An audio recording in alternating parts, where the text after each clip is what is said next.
You can spend all the time you want talking about the, philosophies of your world, but unless you actually build pieces of it for people to encounter, you don't have anything. Early on, we kept having this conversation. Are we talking about world building or are we talking about story? And we kind of just went, at the end. Right. It's kind of... Sometimes the answer to a question of, well, what about X, Y, or Z in your world is that's not important enough for me to address. Yeah. Because I don't want to focus my world on that thing.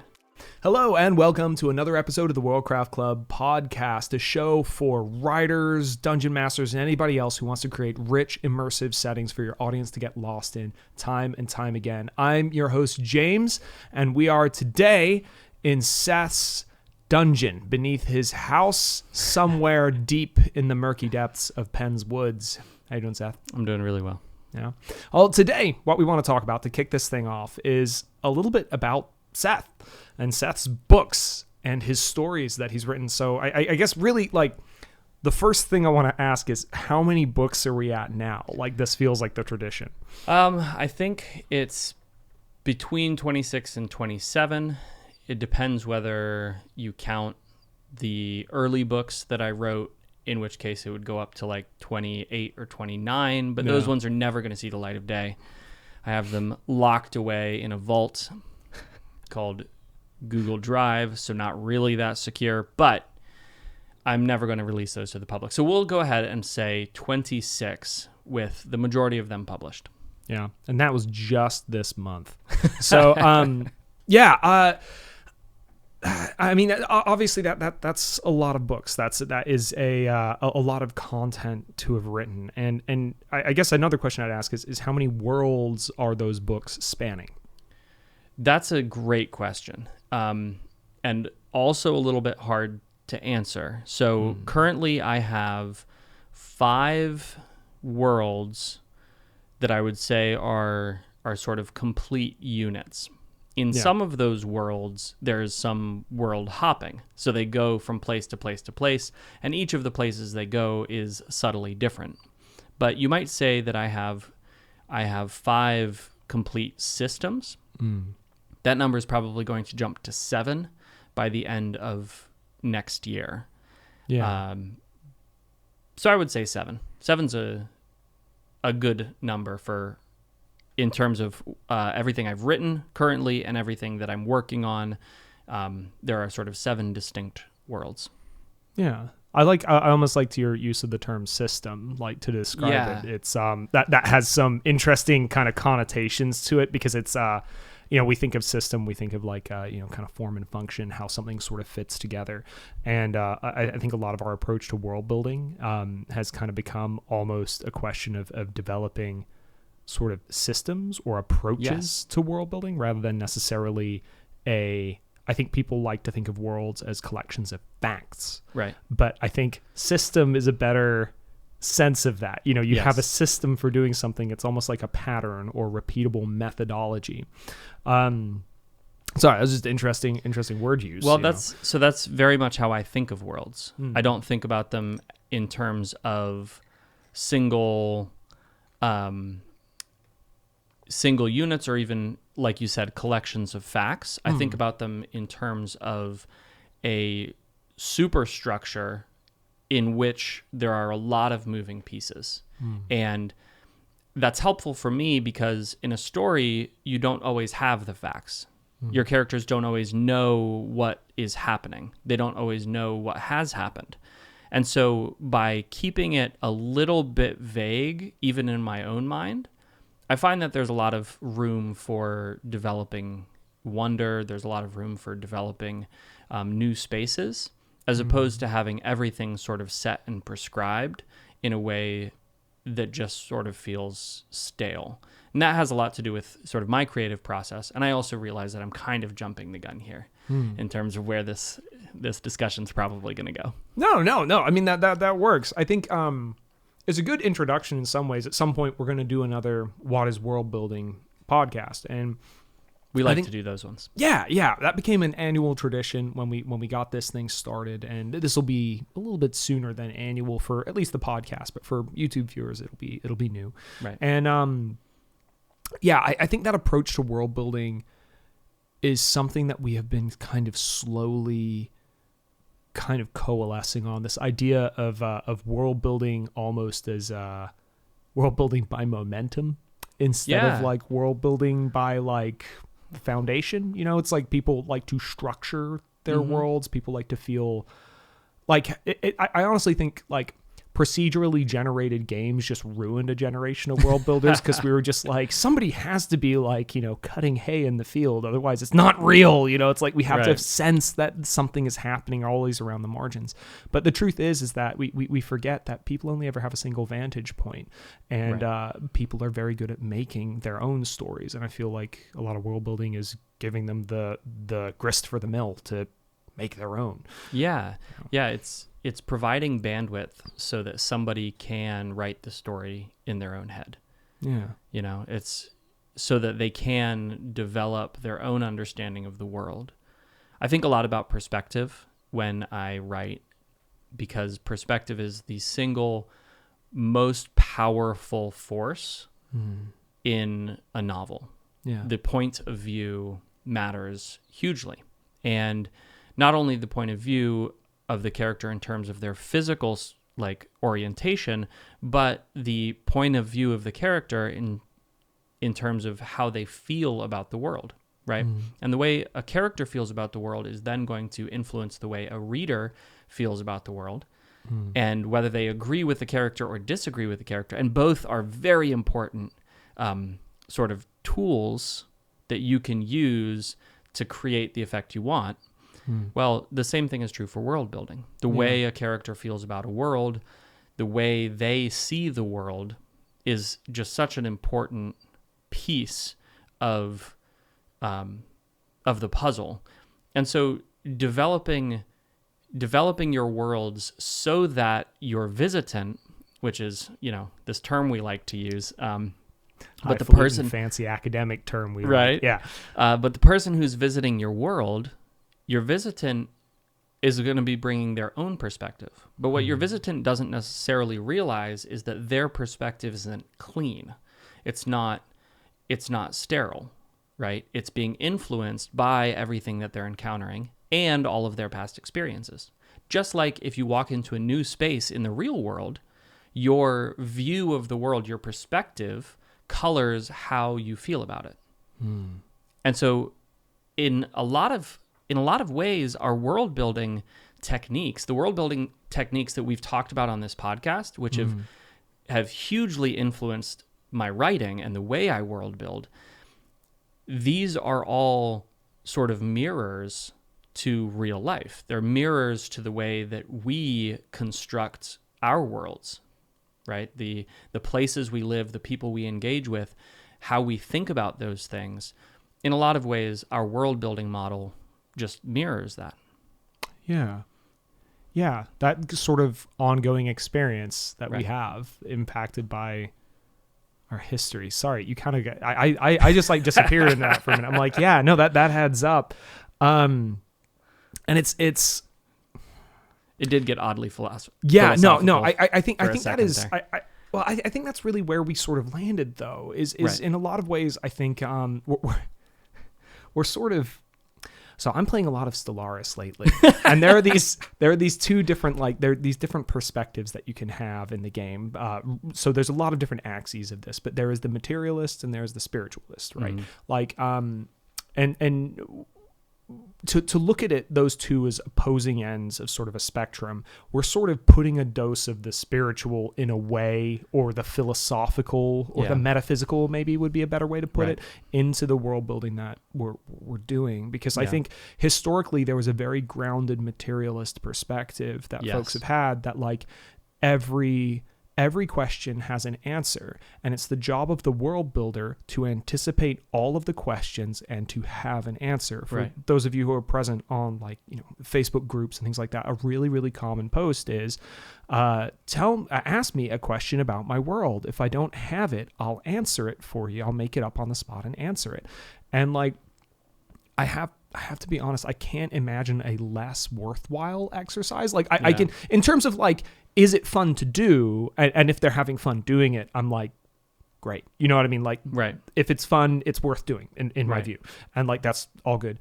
But like, in terms of actually like helping you get somewhere creatively, I suppose it can just provide a lot of raw material to work with. I don't know. I don't want to be like mean about it, but like, I feel like it kind of harkens to this sort of materialist perspective that just says like, I need to have all of the data. And if I have more data, my world is better because of the amount of info that I have. You know, you speak to something that's really important there, which is the philosophy of meaning.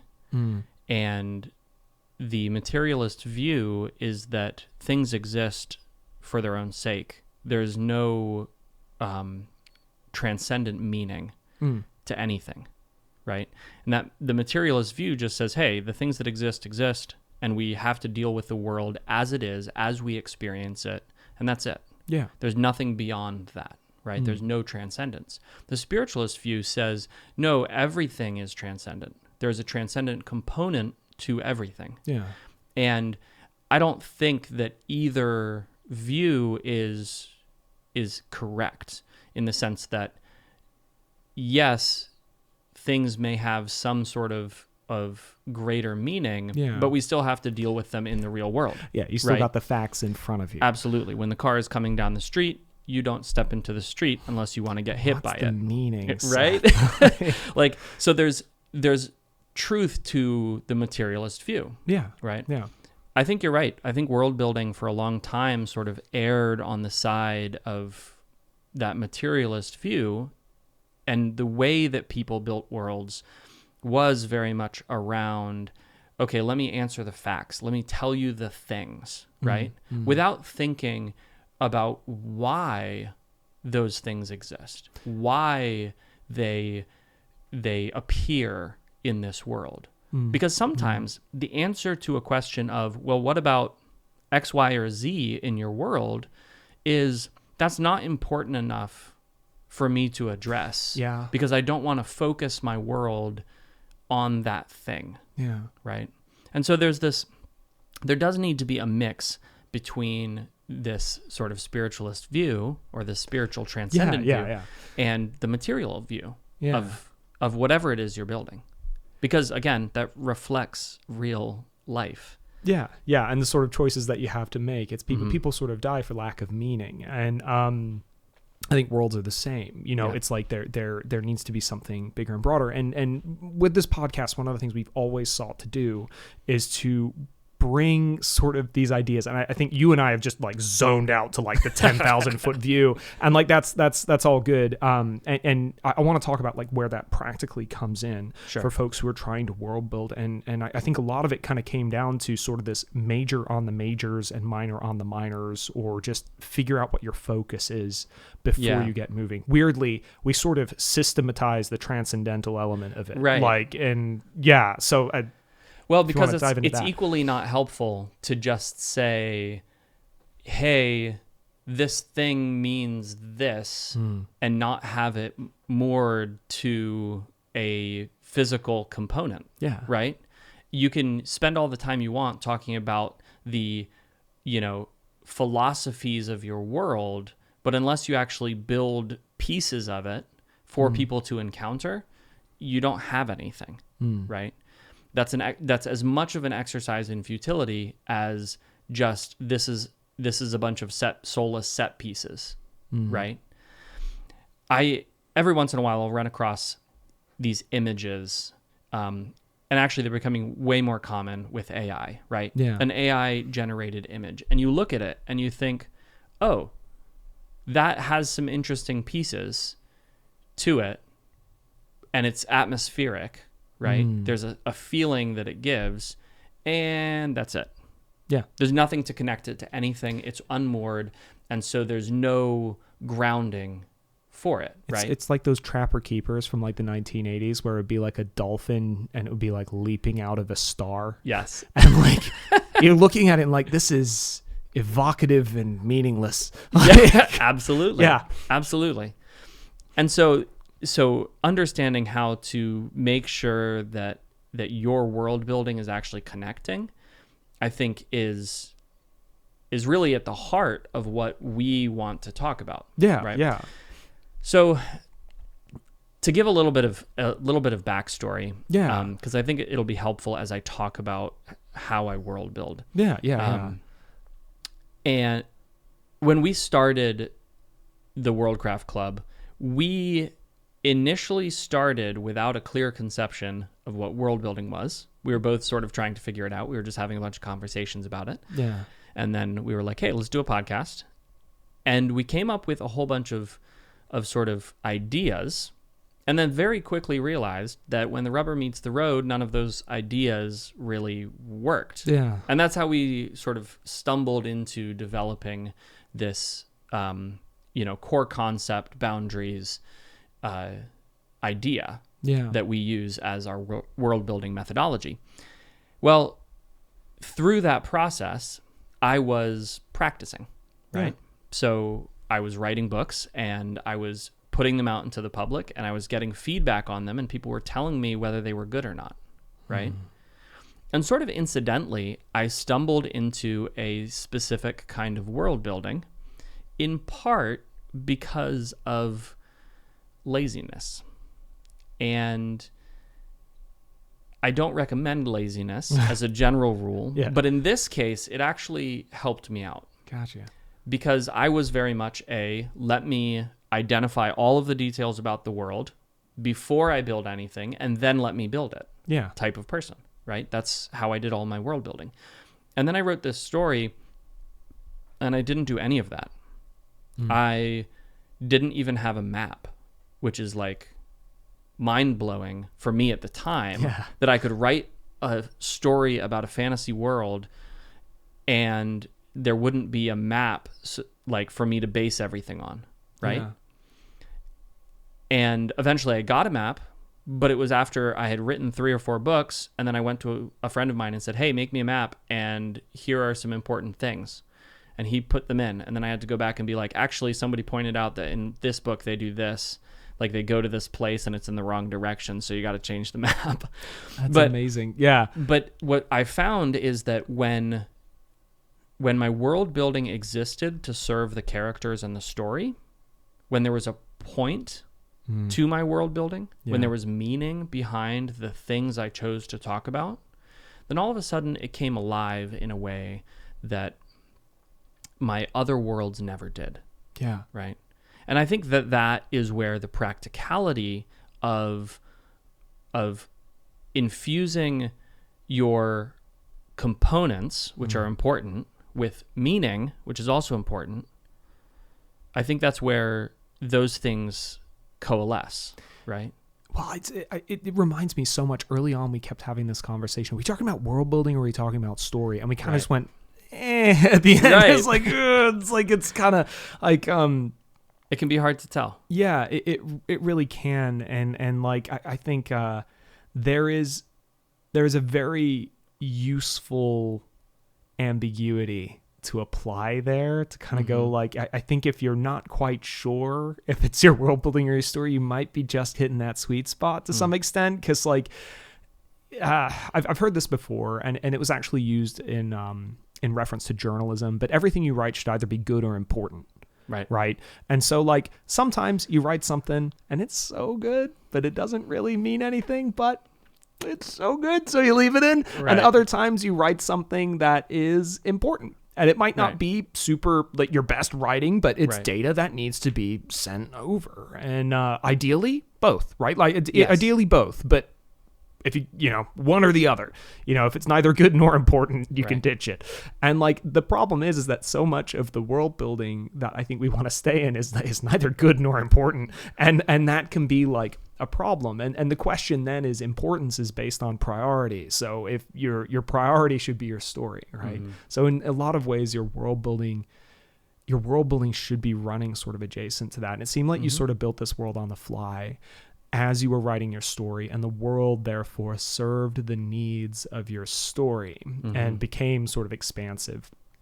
And I don't know, that's fascinating. I think that's neat, and it's cool because this is exactly where I wanted to go with this, because I wanted to see between books 1 and 27 or between worlds 1 and 7. Sure. Like how you find yourself adapting, because I think just knowing you personally, like I was a Seth Ring fan before Seth Ring books. like I was always just enjoyed watching your mind work. And there was like this, I think there was a moment where we were talking where you had gone full pantser for like a while. So for those listening who aren't sure, you got plotters and you got pantsers, right? Mm-hmm. It's a spectrum. People aren't ever really on one side or another. A lot of people kind of wind up in a plantser. We kind of like the term gardener lately, which I think is and I think we borrowed that pretty extensively from George R.R. Martin. I think he coined that. But a lot of people instinctively land here. So a plotter theoretically has all their story beats figured out. And you can see how that might apply to world building. You have all your data and all stuff figured out. Then you have a pantser, who's somebody who flies by the seat of their pants. And for a while, you were like hard pantser. Yep. And over time, I've watched you adapt into more of a plotter. I think partly as you were considering more serialized content. I mean, your stuff was always serialized, but like you wanted to kind of create a more concrete arc. Yeah, when you get to book 16 in a series, you want to know where you're going.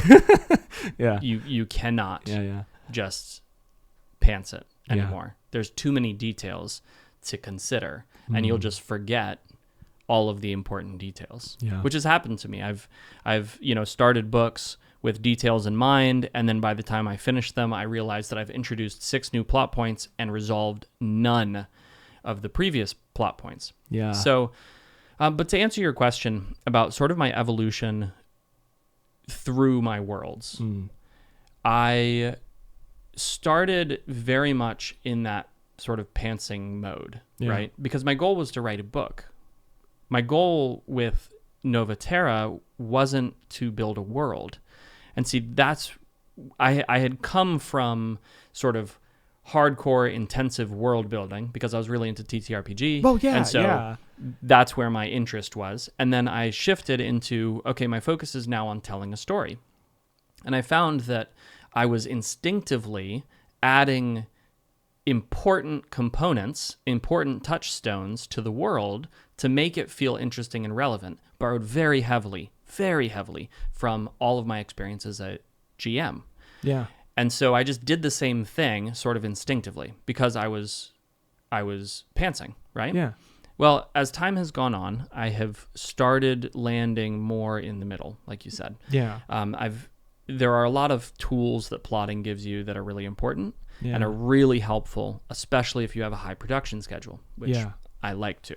Yeah. And so as I've learned more about plotting, I've realized how helpful it is to set my world up beforehand, to understand the world that the characters are going to inhabit. Part of the reason for that is just because when somebody walks into a room and says something, there is context there. Yeah. And if you want your characters to feel real, they cannot simply step in and repeat their line and then exit stage left, right? If we were to watch that on stage, we would immediately boo and never hire that actor again, right? Instead, what we want the movement of the character. We want the subtle context clues. They we were want somewhere the way before, they were somewhere after. They'll go, right? Yeah. And the way they dress, their preferences in how they engage with somebody. Yeah. All of those little tiny clues are world building clues, right? And so I've found it very helpful to have a clear sense of my world beforehand. Now, I use our method. So this is just going to turn into an ad for the WorldCraft Club world building method. Yeah. But I really do. Yeah. I come up with a core concept. I set my boundaries. And then I start filling in little bits of information that are relevant to the characters who are going to be involved. And then as I introduce new characters and as I introduce their specific behaviors, the behaviors that are important to the story, I then I spend time thinking about how is this reaction or this method of engagement, how is this related to the world they're in? What's the cultural context that they're in? Yeah. And so adding that to my world building Bible, so to speak, which starts very, very slim and then expands slowly as I write To serve the story. has really helped me. I do want to add the caveat of I'm still trying to write books. Yeah. My goal is to entertain my reader. And so the world building is only important insofar as it helps my reader understand and enjoy my story. Yeah. That's different if you're running a TTRPG. That's different if you're world building for world building's sake. That's different if you're building a video game and you have branching narrative. Yeah. Yeah. Each of those requires a slightly different approach to world building. And as an author, I'm just highly focused on delivering the best experience for my reader from point A to point B, right? Yeah. The other thing that I would say I have grown and evolved in my ability to do is deliver worlds that feel like they could exist without the story that I'm telling. Yeah. Right? Because that is an experience that readers love. The ability to feel like you can step into the world that you're reading in is just transformational. Yeah. And when you can deliver that, people want to read more. Yeah. And since I'm a, cold and calculating author and my goal is to sell people books, it's a really important skill to have. But it's also something that I've loved encountering in fiction. Yeah. And so I want to be able to share that same experience with anybody who picks up my books. Yeah. Not really like that. There's a bunch of threads here. So one thing that I want to highlight for folks who are just tuning in, first time listening to the podcast or you're on YouTube, is that we are very much focused on end product, right? Like it's it's kind of like what is it? If you write something and no one reads it, did you write it ever? Was it ever written? And it's like our mentality for a lot of it. And that goes, for whatever medium you're using, right? Like whether it's a TTRPG game or something like that. And while I'm completely supportive of people just, world building for the sake of world building. Like I like it. I like to tinker with ships in a bottle. Like who doesn't? Apparently, actually, a lot of people don't. But like I like that. But then we kind of became very focused on this idea that write the book. Like, you know what I mean? Yeah. Like get a product out there, get it done. Because one of the things about a visitant is this idea, this sort of like supernatural component of turning up in a place, of somebody who is, there's almost a ghostly or apparitional sort of element to it, where this person's coming into the world that you're creating and experiencing it. And I think like that interaction between you and your readers was really formational in how you kind of learn to write, really. And, or develop the craft, and developed your own approach. That whole thing about feeling like the world goes on outside of your eye line is such an important element. It's immersion effectively, right? That sense that the world would happen even if the story wasn't. And that's very hard to capture. It is, but it's also a hallmark of the greatest stories. You could pull Harry Potter out of the wizarding world. They have. Right? And the world could just continue on. You could pull Voldemort out and you could never have that, terrible villain hero interaction. Yeah.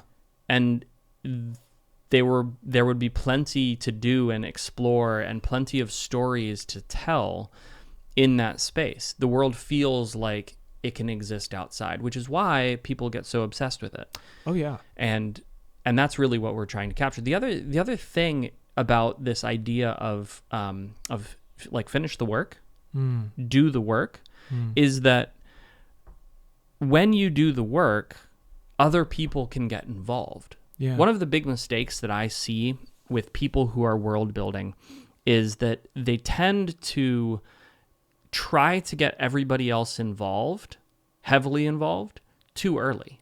Yeah. They try to get everybody else involved when they don't yet have something that can really capture attention.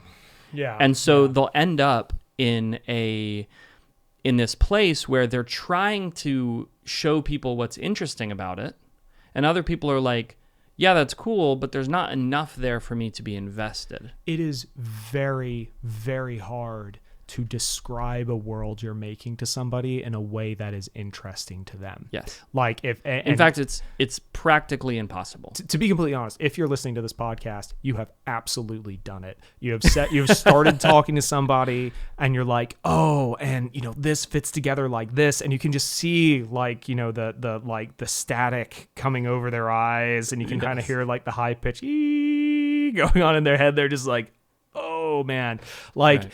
And that's an incredibly painful experience because you get very excited about your world, and it's like, as you should be, because it's probably really cool. Yeah, and like that's the thing is a lot of people have great ideas that they're floating, that they're just sitting in there in their heads, but they need a vehicle to tell that, and that vehicle is story, and it's story no matter really what medium you're doing. So like this isn't just book story, but like TTRPG, anything you're doing. Yeah, movies, video games, doesn't matter. It's story, and that comes back to this transcendental thing about meaning again, of finding meaning and direction. Like a world without meaning is going to struggle, and some of the thing even we're talking about here is, you've got your character's perspective and you have your visitant's perspective, and there's an interaction there. Like you're making something for somebody, you're expecting them to have a certain response to it, a certain mode of engagement with it, and that requires, first of all, for you to make something so that they have something to react to. Right. But it also it requires in some ways a relationship that you're having, in the way that you're speaking with people. We'll have to have you on again. No, but that about does it for the first YouTube episode of the WorldCraft Club podcast. We'll also be releasing this as a podcast if you're listening to it here. So please, if you would go ahead and just drop us a like so we know if you like the content, or a dislike if you don't like the content. We'd like to know. You can't dislike on YouTube anymore. You can't dislike on, well, you can, but you can't. It doesn't show up. It just doesn't show up. So it won't matter, but you can do it. So reviews, subscriptions, all really, really helpful over your favorite podcatching app. For Seth, I'm James. This has been another episode of the WorldCraft Club podcast. I hope you enjoyed.